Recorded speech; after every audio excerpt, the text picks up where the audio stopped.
ఎక్కువ టైం తీసుకోకుండా అప్పటికప్పుడు అయిపోయే స్నాక్ ఐటెమ్ సన్నకారపూస.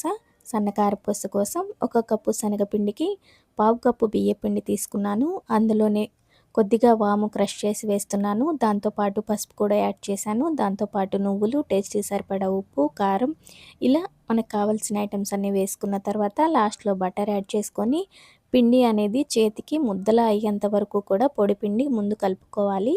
ఇలా కలుపుకున్న పొడిపిండిలో కొద్దిగా వాటర్ పోసుకుంటూ మన పిండి మెత్తగా కాకుండా మరి గట్టిగా కాకుండా చక్రాలకి ఎలా కలుపుకుంటామో సేమ్ అలాగే ప్రాసెస్‌లో కలుపుకుంటూ ఉండాలనమాట. పిండి మరీ జారుడుగా ఉన్నా కూడా చక్రాలు బాగా రావండి. సో, ఇలా కలుపుకున్న పిండిని చక్రాల గిద్దకి ఆయిల్ అప్లై చేసి పిండి వేసుకున్న తర్వాత వేడి వేడి కాగే నూనెలో సిమ్‌లో పెట్టి చక్రాలు వేసుకోండి. నేను తీసుకున్న క్వాంటిటీకి 4, 5 బ్యాచులుగా అయితే చక్రాలు సన్నకారపూస రౌండ్స్ అయితే వచ్చాయండి. ఇవి 2 డేస్‌లో మా పిల్లలు కంప్లీట్ చేశారు. సన్న చక్రాలు చాలా బాగా కుదిరాయి. మీరు వేడి నెయ్యి ఉన్నా కూడా యాడ్ చేసుకోవచ్చు. ఇంకా గుల్లగా క్రిస్పీగా అయితే వస్తాయి. చూసారు కదా! ఈ చక్రాలైతే చాలా సింపుల్‌గా రెడీ అయిపోయాయండి. ఇలాగ టర్న్ చేసుకుంటూ మాడకుండా ఎక్కువసేపు ఆయిల్‌లో ఉంచకుండా దగ్గరుండి కాల్చుకోండి. ఇలా ఫ్రై చేసిన చక్రాలు చాలా క్రిస్పీగా, గుల్లగా అయితే వస్తాయి.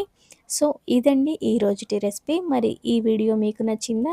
మరింకెందుకు ఆలస్యం మన ఛానల్‌ని సబ్స్క్రైబ్ చేసుకొని పక్కనే ఉన్న బెల్ ఐకాన్‌ని ప్రెస్ చేయండి. మీరు మరింతగా ఇలాగే ఆదరిస్తూ మన ఛానల్‌ని ముందుకు నడిపిస్తారని మనస్ఫూర్తిగా కోరుకుంటున్నాను. ఇంటికి సంబంధించిన అనేక విషయాలను మీతో పంచుకోవడానికి మరో మంచి వీడియోతో వస్తాను. Thank you so much for watching.